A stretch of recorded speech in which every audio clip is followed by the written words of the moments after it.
இன்றைக்கி சூப்பரான ரெசிபியோடு வந்திருக்கேன். சன்னா மசாலா. இதை விட ஈஸியாக சன்னா மசாலா பண்ணவே முடியாது. அந்த அளவுக்கு டேஸ்ட்டாகவும் இருக்கும். எப்படி பண்ணலான்னு பார்க்கலாமா? 10 முந்திரி எடுத்துக்கலாம். 2 ஸ்பூன் பெரிய ஸ்பூனில் தேங்காய் பூ. இதை நல்லா கோல்டன் ப்ரௌன் கலர் வர வரைக்கும் நல்லா வறுத்துக்கலாம். வறுத்து இதை ஆற வச்சு 2 பச்சை மிளகாய் போட்டு நல்லா நைஸாக பேஸ்ட்டு பண்ணிக்கலாம். இப்போ நம்ம கிரேவி தயாரிக்கலாமா?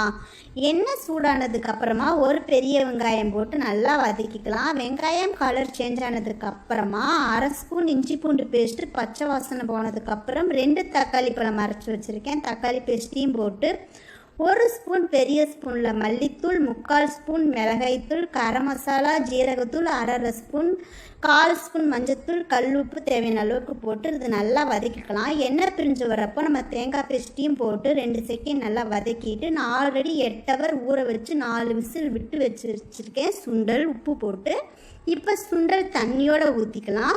இப்போ இது நல்லா கொதி வர்றப்போ ஒரு கைப்பிடி அளவுக்கு கொத்தமல்லி இலை தூவி இறக்குனா சன்னா மசாலா ரெடி. இது சப்பாத்தி, ரொட்டி, புலாவுக்கெல்லாம் சூப்பராக இருக்கும். இது மாதிரி ஒரு செஞ்சு பாருங்கள். நாளைக்கு ஒரு ரெசிபியில் பார்க்கலாம்.